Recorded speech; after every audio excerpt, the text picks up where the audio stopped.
अस्सलाम वालेकुम।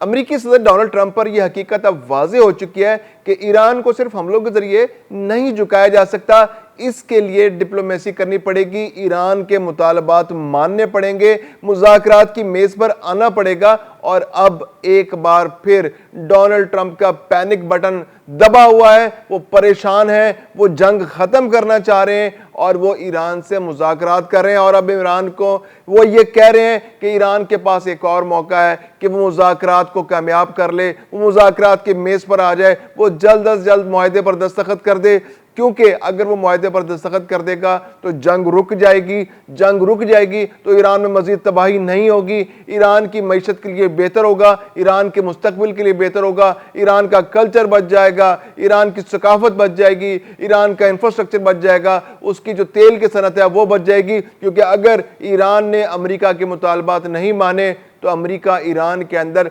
तमाम तनसीबात को तबाह कर देगा, उसके ऑयल फील्ड्स को तबाह कर देगा, उसके इंफ्रास्ट्रक्चर को तबाह कर देगा और तो और उसकी सकाफत के जो निशान हैं वहां पर उनको भी तबाह कर देगा। तो ये धमकियां अमेरिका की जानिब से मुसलसल दी जा रही हैं, हमले भी जारी हैं, ऐसा नहीं कि हमले नहीं हो रहे, लेकिन उन हमलों के कोई मतलूबा जो नताइज हैं वो हासिल होते नहीं दिखाई दे रहे। ईरान नहीं झुक रहा, ईरान उनके मुतालबात के आगे सर नहीं झुका रहा और ईरान की जानिब से रद्द-ए-अमल शदीद से शदीद तर होता चला जा रहा है। जब अमेरिका हमला करता है तो ईरान अमेरिका की किसी तनसीबात में से किसी पर फौरी हमला करके उसका जवाब देता है। कुवैत के अंदर भी इतलात हैं कि अमरीकी बेस पर शदीद धमाके सुने गए, आग देखी गई है, वहां भी तबाही के मनाजिर हैं।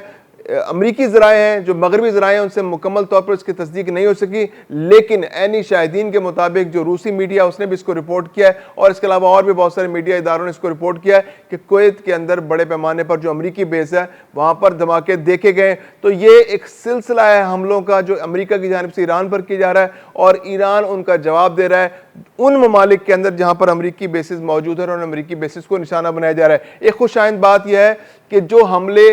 एयर बेसिस से अमरीकी बेसिस से हटकर हो रहे थे उनका सिलसिला अब रुक गया है और उसका नतीजा पॉजिटिव वे में ये सामने आ रहा है कि जो अब मशरिक़ वस्ता के जो ममालिक हैं जैसे सऊदी अरब है, मुत्तहिदा अरब इमारात है, कतर है और जो बाकी ममालिक हैं वो अमेरिका पर अब दबाव डाल रहे हैं कि इस जंग को रोका जाए, इस जंग को बढ़ने से रोका जाए, क्योंकि इसके नुकसानात शदीद से शदीदतर होते चले जा रहे हैं। हमले जब ईरान से निकल कर जो अमरीकी बेसिस से बढ़कर होते हैं तो फिर उसको इन ममालिक को भी जवाब देना पड़ता है, क्योंकि ईरान जो है जब उस पर अमेरिका का दबाव बहुत ज़्यादा होता है तो फिर वो अपनी प्रॉक्सीज को भी एक्टिवेट कर देता है। हौसी बागी हैं और जो इराकी ग्रुप हैं वो भी एक्टिव हो जाते हैं और उसके बाद फिर इन कतर को, सऊदी अरब को और बाकी मुत्तहिदा अरब इमारात को ज़्यादा नुकसान उठाना पड़ता है। तो अब सिफारती सतह पर यह कोशिश की जा रही है कि किसी तरह इस मसले का फौरी तौर पर हल निकाला जाए, जंग को बंद किया जाए, मुज़ाकरात कामयाब हों। और उस सिलसिले में पेशरफ्त यही दिखाई दे रही है कि अमेरिका एक बार फिर ईरान को परसुएड कर रहा है कि वो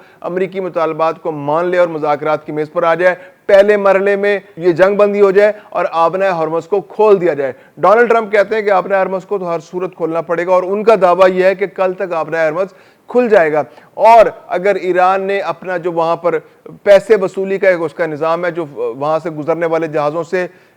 पैसा वसूल किया जाएगा, उनसे टैक्स लिया जाएगा, अगर ऐसा हुआ तो पहली सूरत तो यह है कि अमेरिका इसको किसी तरह कबूल नहीं करेगा। वहां पर बगैर किसी टैक्सेशन के आमदोरफ्त जारी रखी जाएगी, वहां से कोई जहाज किसी को कोई मुआवजा नहीं देगा, आबी गुजरगाह को इस्तेमाल करने के कोई रकम नहीं देगा। लेकिन अगर ईरान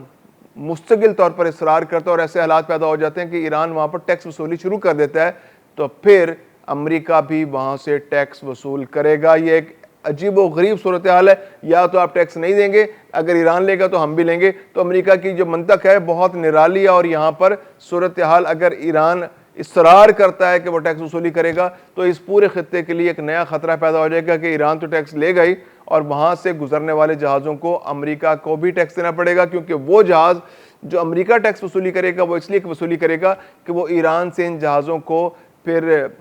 पनाह देगा, इनकी सिक्योरिटी फराम करेगा और इनको वहाँ से गुजरने में सहूलत फराम करेगा। तो ये बहुत कॉम्प्लिकेटेड सिचुएशन इन खलीजी ममालिक के लिए पैदा होगी, इसलिए खलीजी ममालिक भी इसरार कर रहे हैं कि इस जंग से जान छुड़ाई जाए। ये गैर ज़रूरी जंग है, ये बिला जवाब जंग है। इस जंग की वजह से खित्ते का अमन भी तबाह हुआ है, तजारत भी तबाह हुई है और दुनिया भर में तेल की कीमतें बढ़ गई हैं और इस इलाके में रहने वाले ममालिक और यहाँ पर जो बसने वाले लोग हैं उनके लिए दायरा जो उनके लिए ज़िंदगी बहुत ज़्यादा मुश्किल हो चुकी है।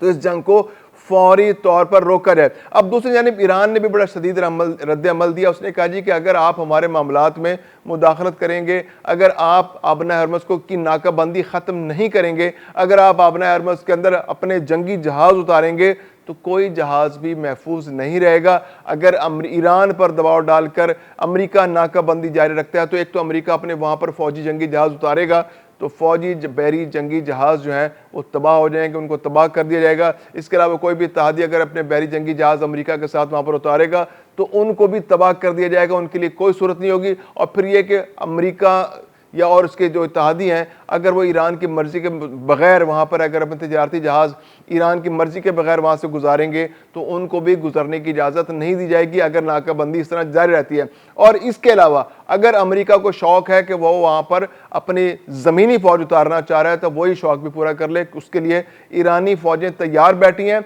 और ईरान की सरज़मीन पर अगर किसी तरह भी कोई फ़ौजी उतरता है तो वो फिर जिंदा जब बच के जाना उसका मुश्किल होगा, क्योंकि ईरान के जो सुप्रीम कमांडर हैं उनके जो मुशीर हैं मोहसिन रज़ाई, उन्होंने इस बारे में बड़ा कैटेगोरिकली कहा है कि ईरान के पास पूरी सलाहियत मौजूद है और ईरान बड़ा डिटर्मिंड है कि वो अपनी सरजमीन के एक एक इंच के दिफा के लिए हर मुमकिन कोशिश करेगा। अगर अमेरिका अपनी फ़ौज ईरान के सरजमीन पर उतारता है तो फिर अमेरिकी फ़ौजियों का बचना मुश्किल है। ईरान अपने दिफा के लिए हर मुमकिन हद तक जाने को तैयार है। अपने हरमस का भी हर सूरत दिफा किया जाएगा, अपने हरमस से गुजरने वाले जहाज़ों को भी दिफा किया जाएगा और अगर मुखालिफ जहाज़ आएंगे तो उनको हर सूरत तबाह किया जाएगा। अच्छा, इसके अलावा जो ईरानी सदर हैं उन्होंने भी ज़रा डिप्लोमेटिकली बात की। उन्होंने कहा जी कि हम तो चाहते हैं, मुज़ाकरात करना चाहते हैं, अगर ये मुज़ाकरात जारी रहते हैं तो फिर हम इसमें से कोई नतीजा निकालने की उम्मीद कर सकते हैं। लेकिन अमेरिका जो है वो ज़्यादा इस वक्त जो है परेशान दिखाई दे रहा है, वो ज़्यादा पैनिक हो रहा है और अमेरिका चाह रहा है कि फौरी तौर पर मुज़ाकरात हों,